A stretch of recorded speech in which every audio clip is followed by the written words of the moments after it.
Olá, bom dia a todos. Obrigada por estarem aqui nos assistindo. Meu nome é Amélia Caetano, sou sócia da Boyden, empresa americana e pioneira nos serviços de Executive Search no mundo.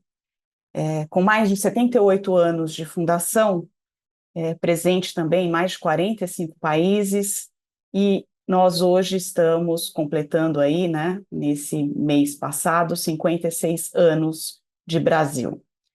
Somos o que chamamos uma boutique global, por sermos hoje 9 sócios, realizando diretamente projetos em Executive Search e Leadership Consulting. E exatamente por essa nossa experiência é que vimos a necessidade de trazer para a reflexão de vocês sobre o quanto as práticas organizacionais de diversidade, igualdade e inclusão estão atingindo seus objetivos hoje. E para isso, trouxemos então dois convidados, a participação do Rafael Teixeira, que é executivo de marketing da Kantar e foi responsável pela realização dessa pesquisa aqui no Brasil, sobre o tema em referência, e o Carlos Godin, que é diretor executivo da Porto, e que poderá nos contar sobre algumas práticas organizacionais até então realizadas. Por favor, vou pedir então ao Rafael e ao Carlos que se apresentem. Olá, pessoal, bom dia. Como a Amélia falou, meu nome é Rafael, sou executivo de marketing da divisão Insights da Kantar, que é uma empresa global de dados e insights. Eu fui responsável pela análise dos dados do Brasil, do Brand Inclusion Index, que é uma pesquisa que fala sobre grupos subrepresentados e a percepção deles em relação às estratégias de diversidade, equidade e inclusão das marcas. E é um prazer estar aqui para compartilhar esses dados com vocês. Bom dia a Obrigada, todos. Rafael. Vamos lá, Bom dia a Carlos. todos. Sou Carlos Eduardo Gondim. Atualmente sou diretor de soluções de acúmulo dentro da Porto. Tenho mais de 20 anos de experiência passada em consultoria de estratégia e transformação de empresas, inclusive lidando com temas relacionados à organização, mudança e liderança nesse período, passando por empresas como Booz Allen Hamilton e McKinsey. E depois passei a ser executivo.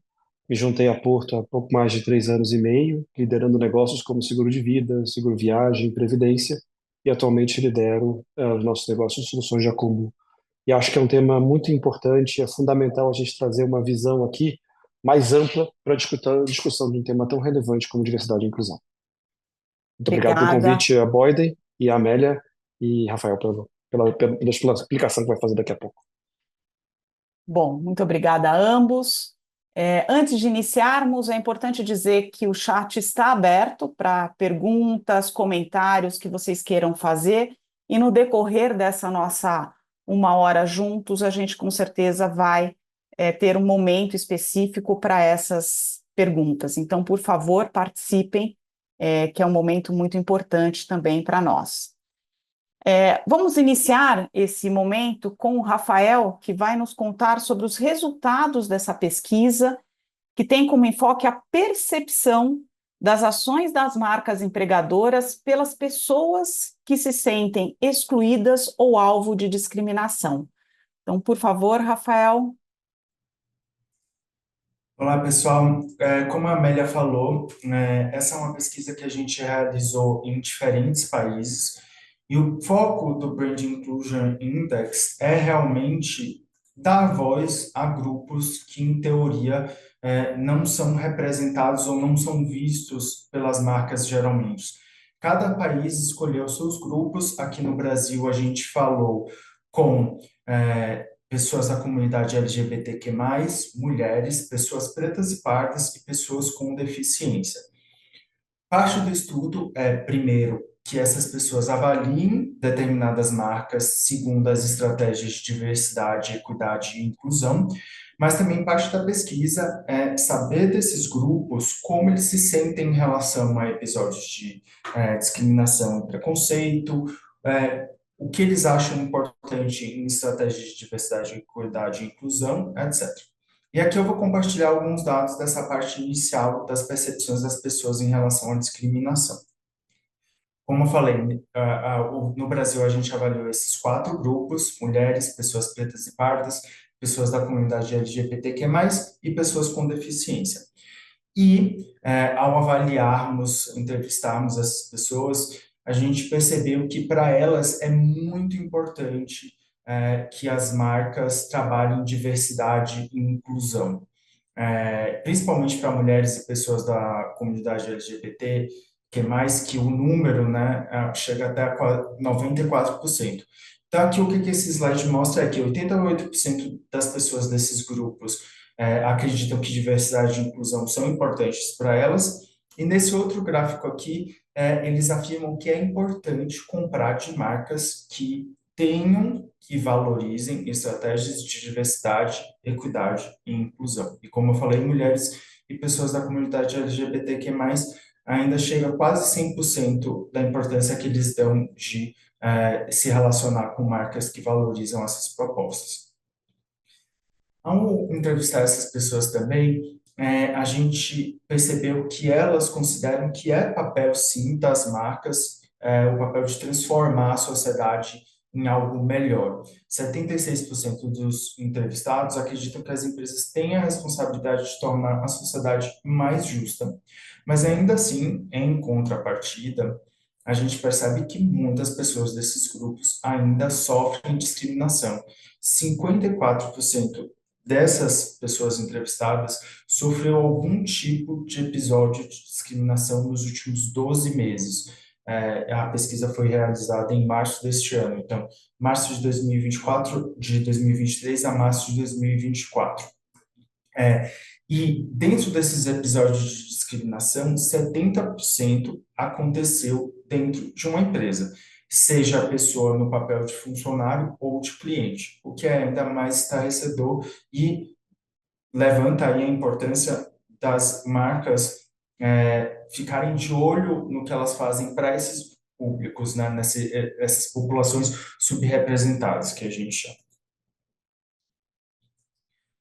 E aí, dentro desses grupos, a gente foi identificar quanto cada um desses grupos afirma ter sofrido algum tipo de episódio de preconceito ou discriminação.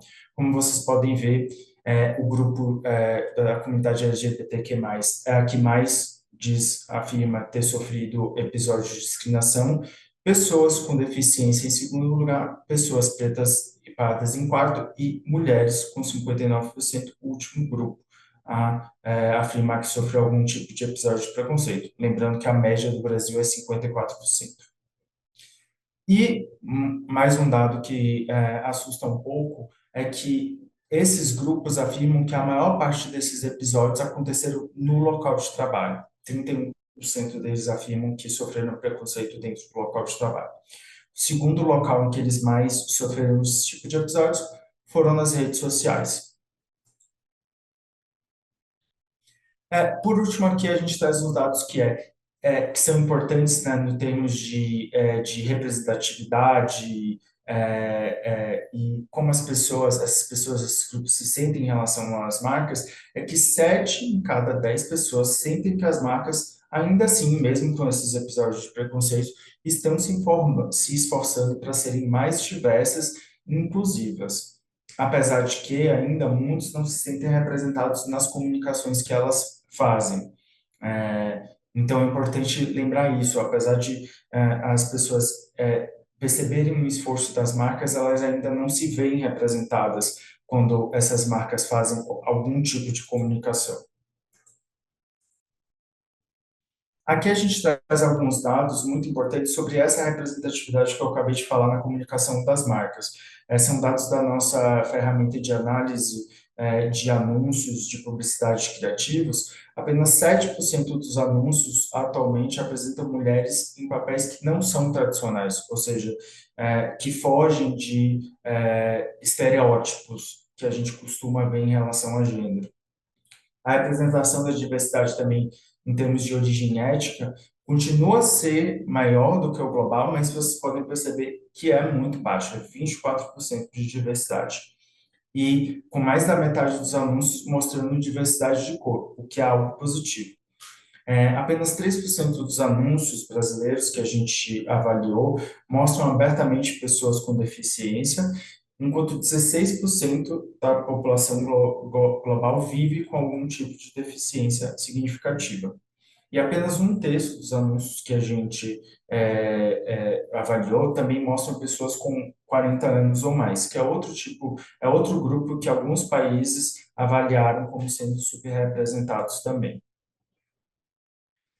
E o que a gente percebeu nesse estudo como um todo? As marcas que lideram em estratégias de diversidade, equidade e inclusão, que são vistas como tais, têm três grandes diferenças. Elas têm uma estratégia de DEI que é bem pensada e comprometida em longo prazo, ou seja, são marcas que são percebidas como comprometidas com as causas desses grupos o tempo todo e não apenas marcas que se aproveitam de momentos para tentar atingir esses públicos. Elas também têm uma execução criativa impecável, ou seja, na hora de fazer comunicações, de interagir com esses públicos, elas levam em consideração todos os aspectos desses grupos na totalidade, faz com que todos esses grupos realmente se sintam incluídos na comunicação. E são marcas também que têm coragem de criar essas ações e se manter firmes nesse propósito de serem mais diversas, independentemente de qualquer tipo de represália. Ou seja, são empresas que, mesmo entendendo que há a presença de grupos mais conservadores, elas continuam firmes na comunicação e no propósito de dar voz a esses grupos subrepresentados. E para finalizar, eu só trouxe aqui alguns insights, como a Cantor é uma empresa que traz insights muito importantes para a construção de marketing. A gente trouxe aqui alguns insights dessa pesquisa em relação ao que é um marketing mais inclusivo. Então, as boas práticas de um marketing inclusivo são não excluir intencionalmente nenhuma população dentro do seu escopo geográfico, desses grupos que a gente fala aqui sobre que são subrepresentados, que não são vistos, não promover estereótipos prejudiciais sobre nenhum segmento da população. Acho que travou aqui, gente. Só um minuto. Não cair em um marketing performático, que foi o que eu mencionei um pouquinho atrás, que é não se aproveitar desses grupos apenas em momentos específicos para tentar ganhar algum proveito. Não se envolver em apropriação cultural, obviamente. Reconhecer erros passados e se comprometer a fazer melhor, ou seja, os consumidores percebem como algo positivo marcas que assumem seus erros anteriores em relação a qualquer um desses grupos e se compromete a fazer algo melhor. É também importante comprometer-se ativamente a abordar a desigualdade dentro tanto dos negócios quanto do setor e fazer isso se relacionando tanto com clientes quanto como funcionários. Inovar em produtos e serviços que atendem às necessidades dessas populações subrepresentadas e também, né, criar um atendimento ao cliente que leve em consideração essas necessidades exclusivas dos clientes. Isso é apenas alguns desses insights. Aqui fica o convite para vocês baixarem um resumo da metodologia, do que é levado em consideração do Brand Inclusion Index. É só escanear esse QR Code que vocês vão ter acesso a um pouco mais da metodologia, o que é levado em consideração. E qualquer dúvida a gente conversa depois desse webinar também. Eu espero que tenha ajudado aqui um pouco com esses números.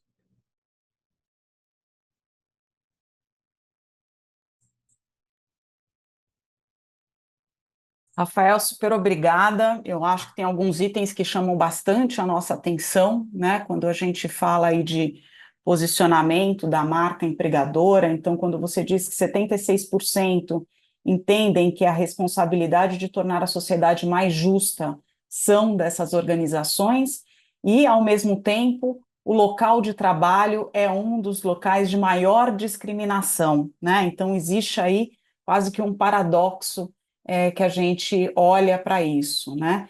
E que, por outro lado, 7 em cada 10 acreditam sim que as marcas estão fazendo algo, mas a princípio não é efetivo, até porque só 20% dos consumidores se sentem representados por essa marca. Então, acho que tem um desafio ainda muito grande, né? E aí é o que você colocou, a pesquisa está aí, com certeza ela tem maiores detalhes, até para ajudar as organizações também nesse posicionamento, né? Então, eu acho que é um trabalho super bacana que a Kantar desenvolve para auxiliar as empresas a diminuir, né, esse paradoxo e ver como fazer com que essas práticas façam mais sentido. A gente fala muito desse gap, né? Desse gap de inclusão, como a gente preencher o que as pessoas esperam da marca e o que a marca realmente está fazendo, né? Então, acho que esse que é um ponto, e super obrigada. Eu vou chamar agora o Carlos para a gente entrar um pouco nessa parte prática, né, de olhar esse desafio.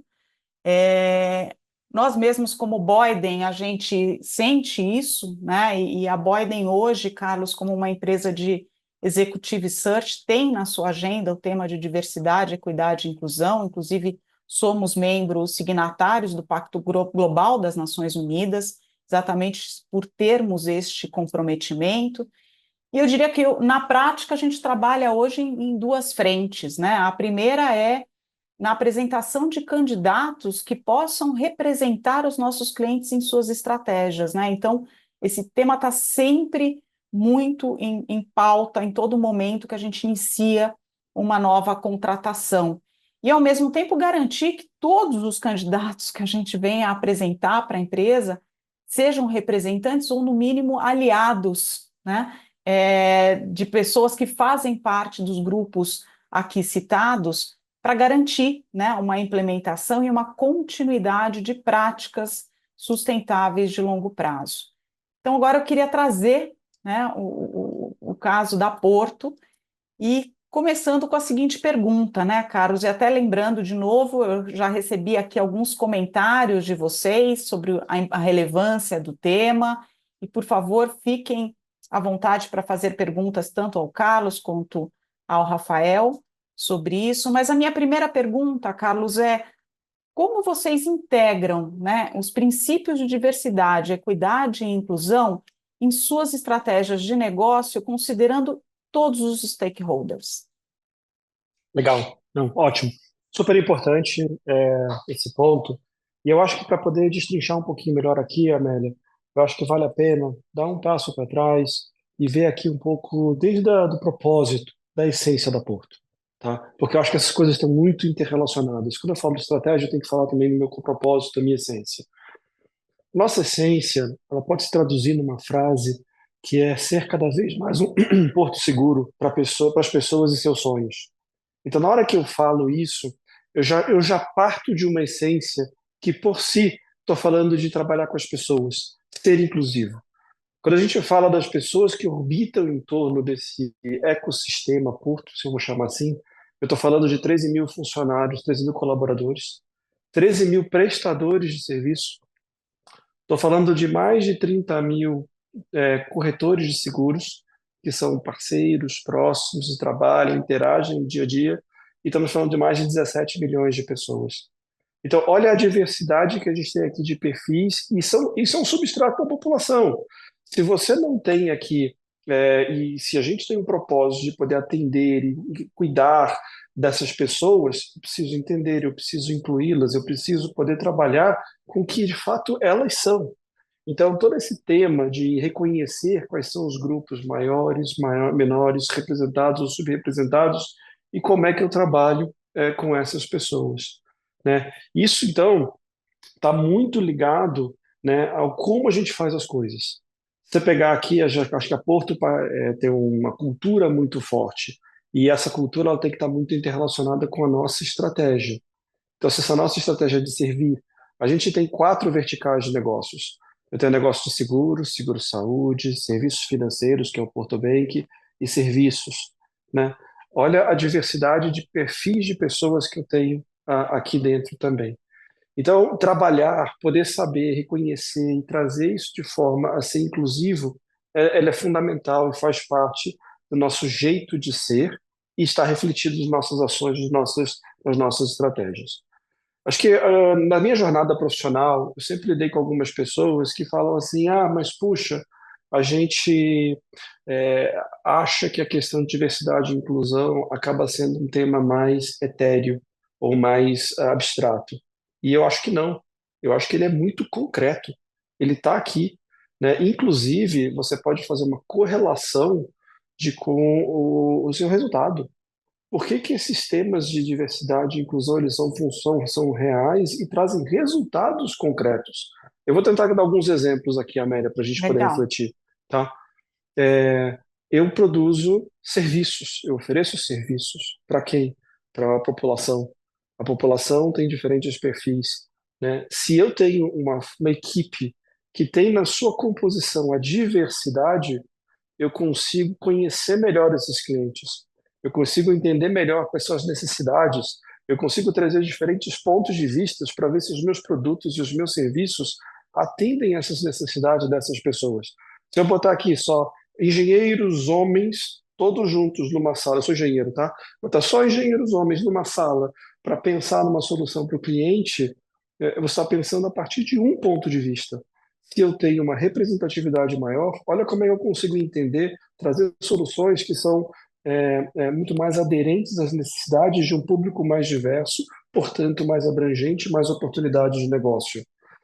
Nós somos iguais, mas somos diferentes, no sentido de que nós temos diferentes capacitações, habilidades. Como é que eu alavanco a diversidade para buscar a complementação de capacitações para gerar resultado? Né? Eu vi um caso uma vez muito interessante de uma companhia de indústria pesada, que por trazer diversidade de homens e mulheres na sua equipe de manutenção, que tradicionalmente achava que isso aqui era uma coisa não, especificamente para um perfil de pessoas, trouxe resultados melhores, porque eu trago pessoas que têm visões diferentes, perspicácias diferentes, atenção ao nível de detalhes, é a força bruta versus a inteligência emocional, o conhecimento. Isso é resultado concreto do PNL, né? Tem uma questão de redução de custo, porque se eu trago, assim, na hora que eu contrato pessoas que representam a população que é onde está inserido. Se as pessoas são diferentes e eu não sou inclusivo, né, eu tenho menos retenção para essas pessoas. Então eu tenho que contratar de novo, eu tenho que treinar de novo, eu tenho todo um setup cost aqui que se traduz em um custo maior, uma lentidão. Então, só para dar alguns exemplos, sem falar em aspectos que geralmente a gente fala de associação de marca, reconhecimento de clientes, que é super importante também, valoriza seu produto, né? Mas, então, isso sim traz resultados concretos. A gente não pode olhar esse tema como um tema abstrato, não, porque é legal, porque é importante fazer. Nós também somos signatários do Pacto Global da ONU, né? Mas não porque a gente acha que isso é bonitinho, não, porque a gente tem que fazer na prática. E eu acho que uma das coisas, inclusive, que é um debate que eu vejo muito ao longo do tempo, é assim, tá bom, mas eu deveria sair comunicando isso, né? É, e eu acho que os resultados deveriam falar muito mais do que comunicações vazias, né? Então, assim, não, se eu faço o que eu quero comunicar que eu estou fazendo, você tem um risco muito grande, né? Mas que os resultados das ações demonstrem, né? O perfil de pessoas que você tem, como você. Hoje eu vou falar alguns exemplos aqui daqui a pouquinho, tá? Que são Aham. concretos, mas não é porque eu quero aqui ficar fazendo propaganda, mas é muito mais para que a gente possa compartilhar aqui algumas experiências, algumas ideias, né? Porque os resultados deveriam falar muito mais do que as palavras, né? As ações, o reconhecimento das pessoas quererem trabalhar onde, né, na Porto, quer dizer, o reconhecimento dos nossos produtos, eu acho que isso é importante e isso deveria, sim, traduzir de forma concreta o que a gente tem feito. E acho que isso mostra um pouco dessa conexão, né, de um tema tão importante com a nossa estratégia.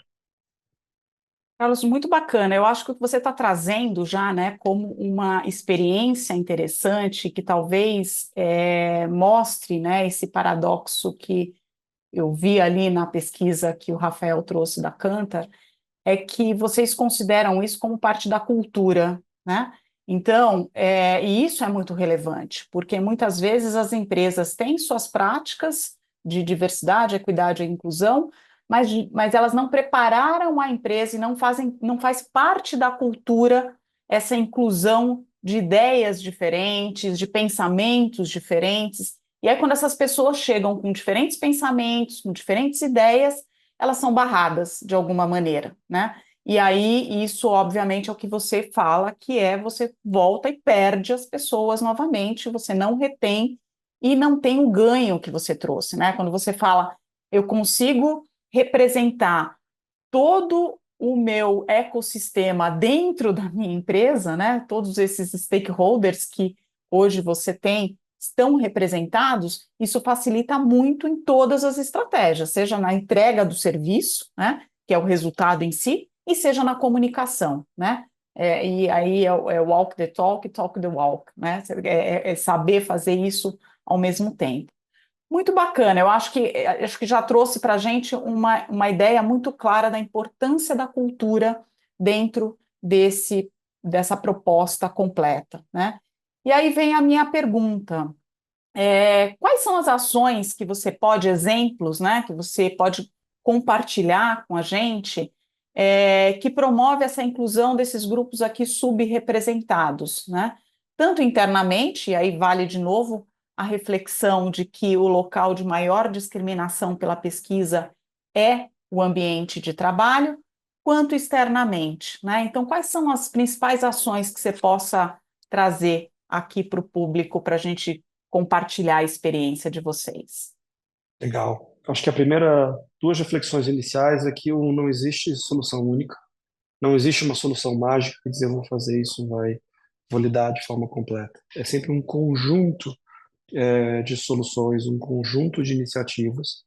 E a segunda coisa é que nunca é o suficiente. Ele tem que estar sempre pensando, evoluindo, trazendo coisas novas, né, a partir daqui. A gente, como Porto, como eu disse, está muito ligado à nossa cultura, à nossa essência, mas a gente estruturou de uma forma a agregar um programa com uma série de iniciativas lá em 2021.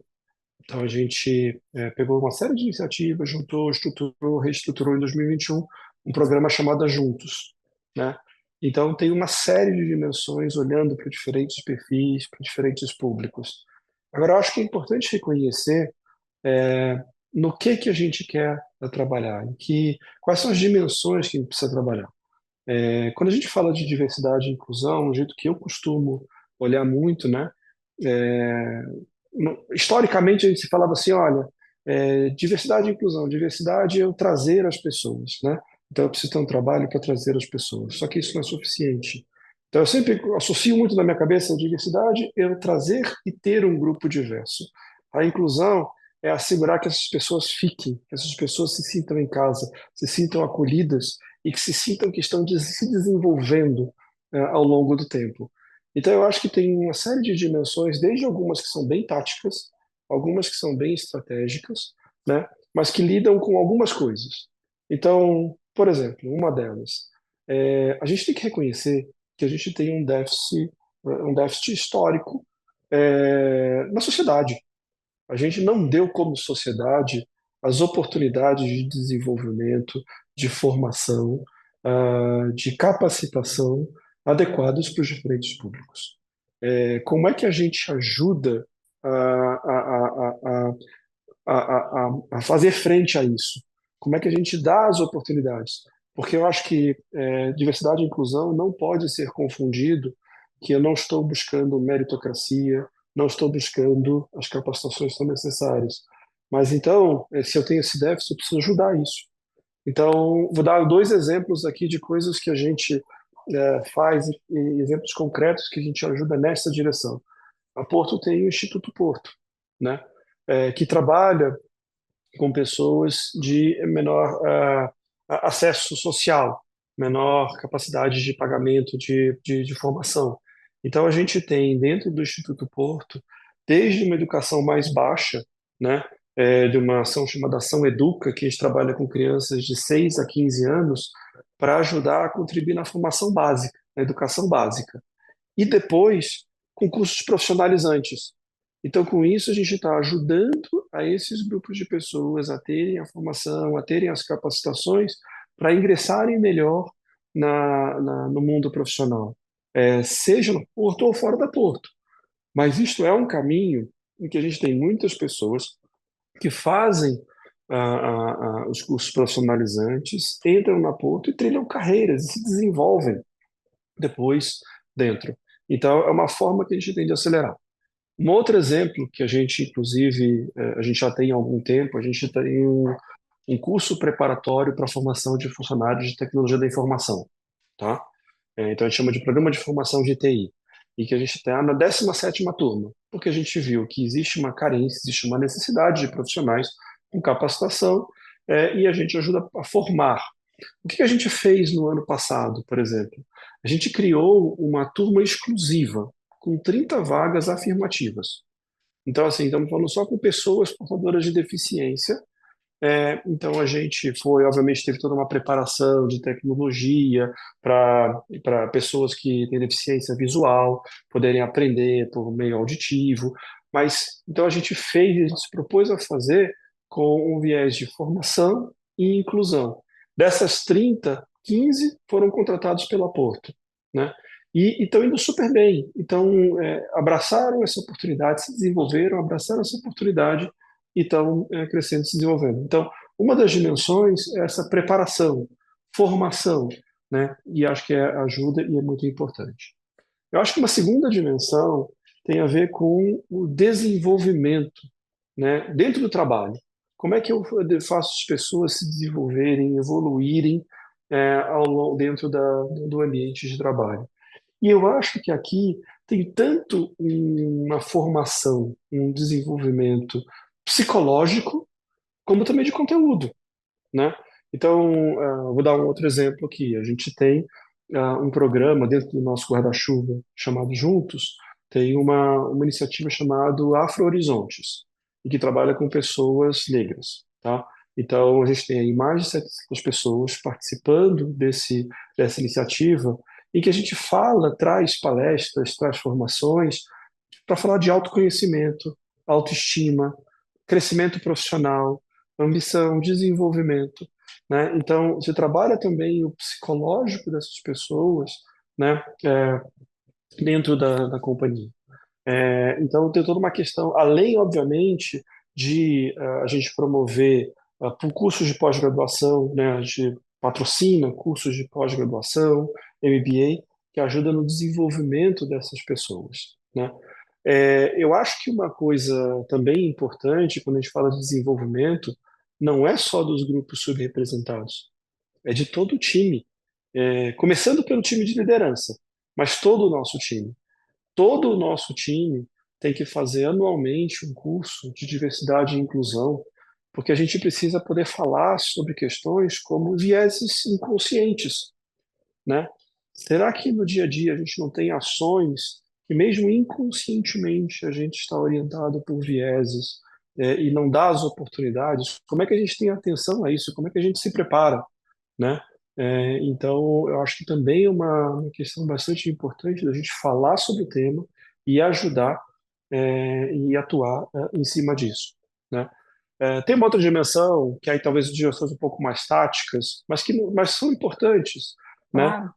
A gente tem banheiros multigênero para poder acolher, a gente tem toda uma adaptação física, né, para que as pessoas portadoras de algum tipo de deficiência se sintam bem, se sintam acolhidas, que tenham a acessibilidade. Então tem uma série de coisas também que a gente faz. E por fim, eu acho que também tem uma dimensão de acolhimento, da gente poder estar ali e trabalhar no sentido das pessoas se sentirem em casa, sentirem que tem um canal, sentirem que elas são à vontade para ser quem elas são. Então, um exemplo aqui, a gente tem aqui o canal Conte Comigo, né? De acolhimento, de orientação, para que as pessoas, no momento em que ela precisa, ela tenha alguém que ela pode contar. Obviamente que para que isso aconteça, eu acho que tem outras duas coisas que são importantes. Você conhecer, né? Estamos falando de um grupo bastante grande. É, então a gente faz censos, a gente faz pesquisas, até para a gente poder se conhecer com toda a liberdade da pessoa, se autodeclarar o que ela é, o que ela quer, né? Então, mas a gente faz um censo para a gente conhecer a nossa população, e dentro das nossas pesquisas, a gente faz pesquisas de clima com regularidade, né? Como é que a gente está evoluindo em torno dessas dimensões de diversidade, de inclusão. Só para dar alguns números aqui, tá? Hoje a gente tem 59% de mulheres em cargos operacionais e administrativos na Porto, sendo que no nível de liderança nós somos 44%. Nós temos 38% das pessoas na empresa são pessoas pretas ou pardas, né? 22% em cargos de liderança. 8% se identificam de grupos LGBTQIA+, né? A gente tem mais de 500 colaboradores com algum tipo de deficiência. Olhamos também para a questão geracional, 9% com mais de 50 anos. Então, assim, conhecer e entender é importante. E acompanhar. Na nossa última pesquisa de clima, 87% dos nossos colaboradores acham que são tratados de forma justa, né? O 93% acham que as suas identidades são respeitadas. Então, agora, essas aqui são notícias boas, mas é o suficiente? Não, porque ainda tem coisa para fazer. A gente ainda precisa continuar trabalhando, precisa continuar, mesmo nos níveis de liderança, como é que a gente vai aumentando os níveis mais altos de liderança, por exemplo. Então, tem uma série de coisas aqui importantes. Muito bacana, Carlos. Acho que você trouxe muito claro aí algumas práticas que eu imagino que não devam ter sido muito simples de serem implementadas. Nós tivemos algumas perguntas aqui, né, das pessoas que estão nos assistindo. O Flávio perguntou antes de você começar exatamente o fato de que não excluir já é um passo importantíssimo para ajudar a resolver este desafio social, mas uma das barreiras para as ações inclusivas é a preparação dessas pessoas que muitas vezes não tiveram outras oportunidades de desenvolvimento profissional, né? E aí ele mesmo coloca que você acabou respondendo o ponto de vista dele, não só olhando as pessoas que estão hoje na organização, mas vendo esse futuro, né? Quando você fala que você já está trabalhando ali, que a Porto já traz isso, inclusive com crianças, né? Então, acho que é um olhar disso para esse futuro, né? Também tivemos uma pergunta que é relacionada à liderança, né? O quanto a Porto está preparando essa liderança, né? Ou como ela prepara essa liderança para receber este público, né? Para estar junto com esse público, para desenvolver junto todos esses programas. Então, acho que você trouxe um pouco, mas se você quiser complementar, e junto com esse complemento, a pergunta foi, ok, apesar dos resultados, né, inclusive financeiros, que a Porto traz e demonstra isso, né, qual foi o trabalho principal, né, para convencer, né, stakeholders, C-levels, conselheiros, acionistas, de todas essas práticas que vocês conduzem hoje?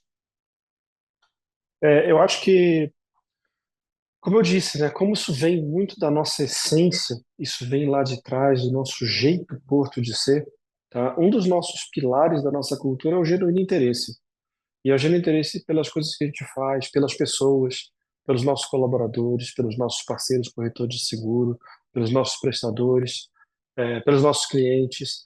Então, eu acho que já é meio que natural e é uma coisa que vem, inclusive, desde a alta administração, desde o conselho de administração, vem essa essência, né? Vem do passado, de como a gente construiu e cresceu essa companhia. Então, eu acho que é uma coisa importante que a gente se reforça, a gente trabalha em cima disso.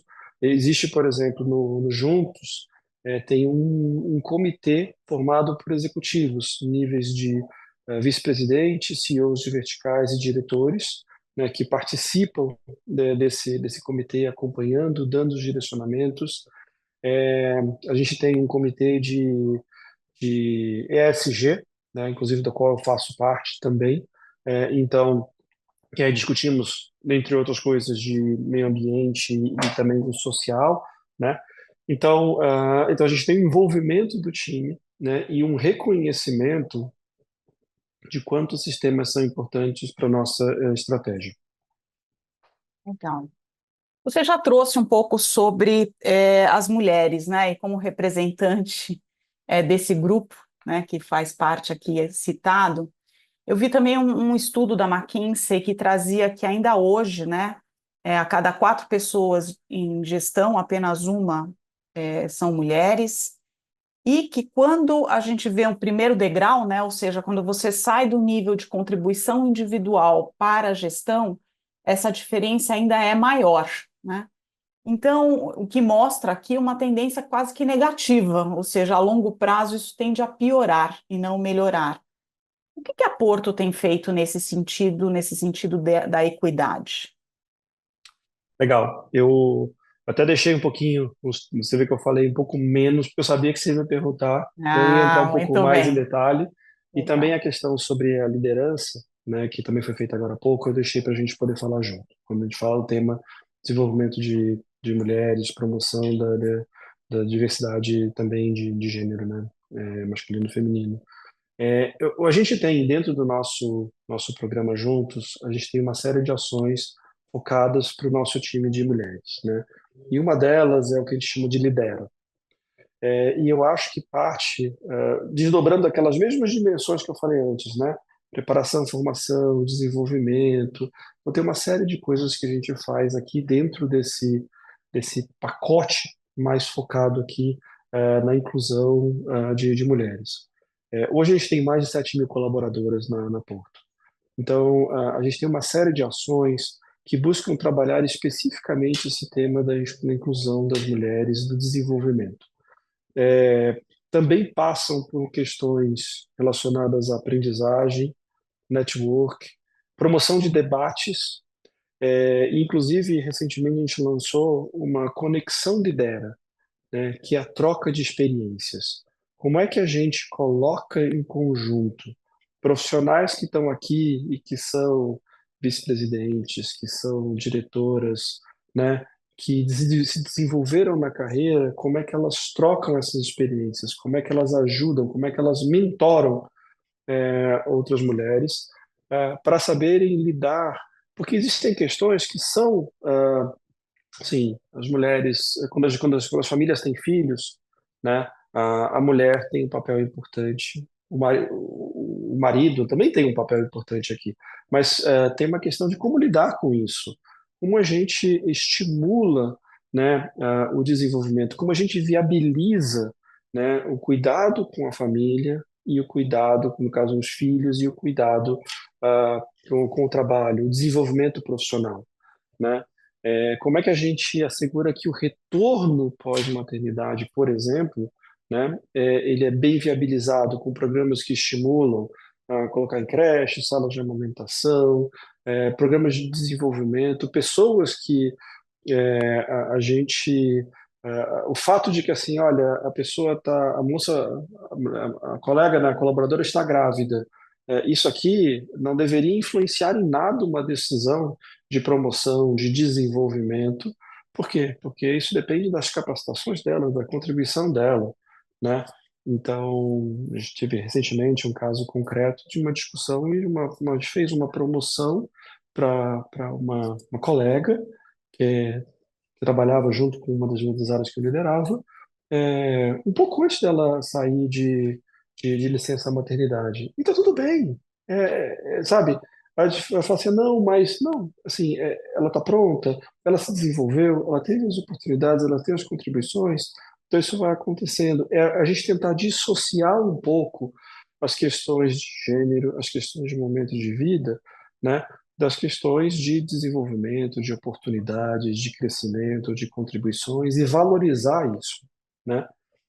E aí eu acho que essa conexão ajuda muito de quem já passou por isso na carreira, compartilhando, né? A gente fala muito sobre autoliderança, né? Como estimular cada vez mais o desejo de buscar as oportunidades, de se desenvolver, né? De autoconhecimento. Inclusive, a gente faz palestras, também promove palestras sobre os desafios, não só dentro do nosso ambiente de trabalho, Porto, mas no mercado, para trazer o conhecimento e como a gente evolui em cima disso. Nesse primeiro ano dessa. E a gente, obviamente, acompanha o que está acontecendo, né?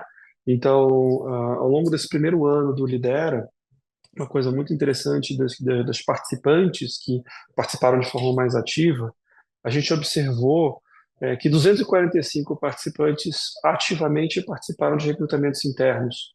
Então, você vê um estímulo a essa busca de oportunidades se desenvolvendo.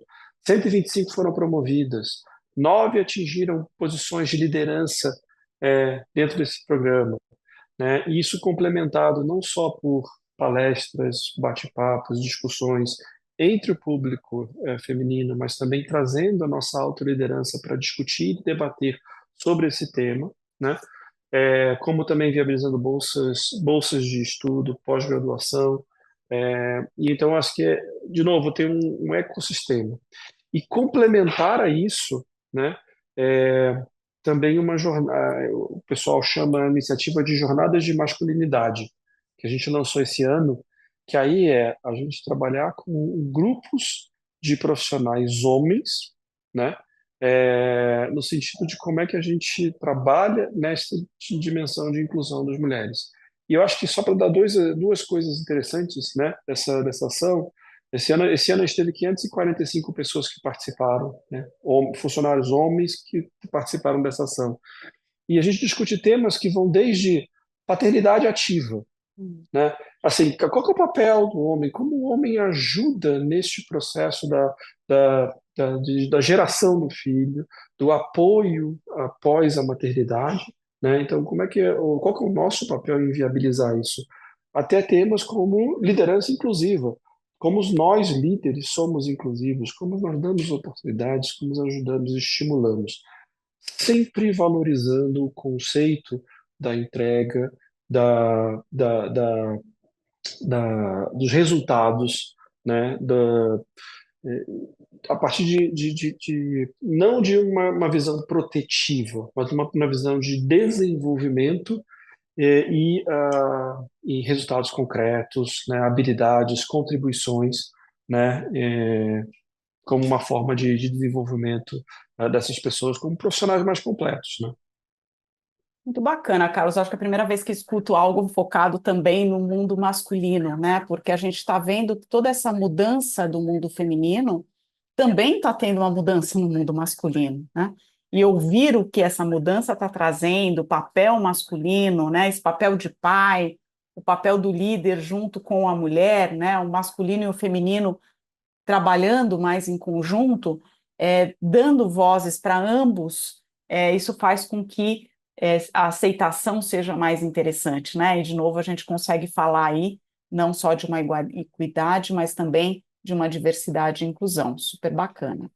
E eu acho Agora, que é importante também ressaltar, desculpa, Amélia, te vamos interromper, lá. mas acho que é importante, sim, existir isso regado na nossa cultura, sim, ter um direcionamento da liderança, mas isso só é possível também porque a gente tem um time que está focado, pensando, estruturando e fazendo isso acontecer, né? Então, dentro do nosso time de gente e cultura, né, tradicionalmente a gente chama de recursos humanos, mas a gente chama de gente e cultura, a gente tem gente que está focada nisso, que está pensando, que está acompanhando, tanto com visões de resultados qualitativos, mas também quantitativos. Então, eu acho que isso é importante, porque se não tiver ninguém andando, fazendo andar esse cavalo com foco, com dedicação, essas coisas podem acabar se perdendo no dia a dia. Então, essa atenção acho que também é muito importante. Eu queria fazer esse reconhecimento aqui para o time que cuida disso na ponta.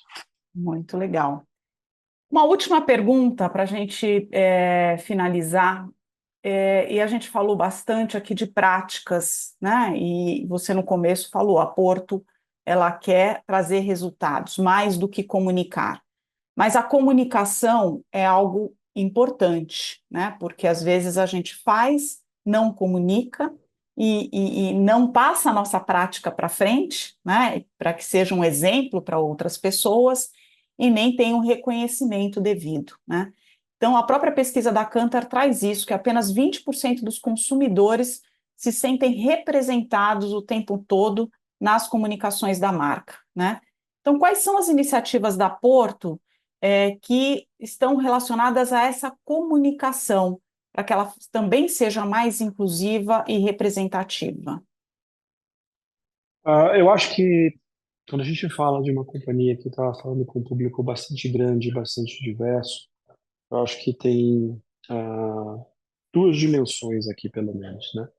Uma é com a comunicação que você faz, que é mais ampla, mais abrangente, né? E aí é difícil você dizer, não, o que eu estou fazendo aqui, uma comunicação muito massiva, é difícil você dizer que eu estou conseguindo atingir de forma adequada cada uma dos meus grupos, dos meus perfis de clientes. Uma iniciativa que a gente começou a fazer de forma mais ampla, não pensa só numa visão de diversidade e inclusão, mas ela considera também tudo isso, né, toda a questão de diversidade e inclusão, mas outras dimensões, é começar a entender quem são as personas dos nossos clientes. Então, dessa base que a gente tem de mais de 17 milhões de clientes, né, eu tenho múltiplos aqui perfis. No limite, cada um é um, né? Cada pessoa é uma pessoa, né? A hiperpersonalização é um objetivo, é um desejo sempre, né? Eu quero falar com a Amélia naquilo que é importante para a Amélia, né? E eu acho que ferramentas como dados, inteligência artificial estão nos ajudando a chegar lá. Mas ainda tem um trabalho a fazer. Mas eu acho que no meio do caminho, o que a gente começou a fazer a partir de dados, obviamente, começar a olhar e falar assim, quem são as personas dos nossos clientes? Quais são os diferentes tipos que a gente tem? Ah, eu tenho clientes jovens que têm um relacionamento de um tal tipo, que têm tais tipos de produtos. Eu tenho clientes que são de meia idade, estão aqui há X anos. Então, tem uma série de dimensões. E a partir dessas dimensões, a gente começa a aprender e a ver como a gente consegue se comunicar de uma forma mais assertiva, mais responsiva para esses diferentes grupos de personas, né? Grupos de clientes que formam uma persona. Isso é uma coisa que está em curso, é uma coisa que estamos em aprendizado, né? E a gente gosta de fazer isso, né? Tentar buscar essa identificação, tanto para os nossos clientes, quanto para um grupo muito grande, que são os corretores de seguros, que têm aqui uma atuação muito próxima, e parceira, com a Porto. Então, é um processo em curso, e eu acho que vai um pouco nessa linha, tá, Amélia? Acho que o Nirvana, o objetivo seria falar com a Amélia exatamente com o que é importante para a Amélia, etc. Quem sabe a gente consegue chegar lá mais na frente. Mas eu acho que e isso representa, entre outras coisas, né, quem é aquele grupo de clientes. E isso também dá uma visão da diversidade de grupos que a gente tem e falar de uma maneira mais assertiva, que seja mais, que ressoe melhor para aquele grupo. Eu queria Bacana. só complementar uma coisa, Amélia, essa parte de a gente fazer é, comunicações que sejam, né, inclusivas, é que não basta apenas representar esses grupos subrepresentados, né? Na pesquisa a gente percebe também como algumas marcas dizem, afirmam ou fazem estratégias focadas nesses grupos, mas esses grupos não se veem representados nas comunicações. Ou seja, há uma dissonância aí no que a marca acredita que representa esses grupos e quem são realmente esses grupos. Então, só queria ressaltar aqui a importância de incluir esses grupos no fazer, na produção criativa. Ou seja, a gente percebe muitas vezes campanhas que tomam as histórias desses grupos, usam esses grupos como protagonistas, mas não envolvem esses grupos na produção. Então, às vezes, por mais que estejam aqueles grupos ali, em teoria, né, representados na imagem, às vezes eles não se sentem representados porque falta alguma coisa. E aí vale ressaltar que é importante, e as pessoas que foram entrevistadas na nossa pesquisa ressaltaram muito, e muitas vezes em muitos comentários, é que as pessoas desses grupos precisam estar tanto na frente quanto nos bastidores, ou seja, fazer parte da empresa, como o caso falou sobre as políticas da própria Porto,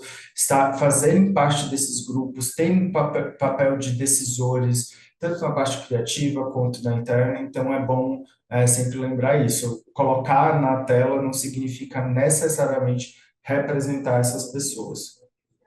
Muito bom, Rafael. Acho que vai bem em linha mesmo do que a frase que o Carlos falou. Não adianta só colocar engenheiros como eu para decidir, mas a gente tem que colocar pessoas que façam parte desse grupo todo, não só no momento de preparar o serviço em si, a entrega, mas também quando se pensa em comunicação, né? O que é importante para essas pessoas. Eu acho que esse estudo profundo da persona, né, faz mais sentido, né? É olhar de verdade a cultura, como essa pessoa está ali envolvida. Então, acho que é um estudo interessante aí, com várias ferramentas aí de futuro.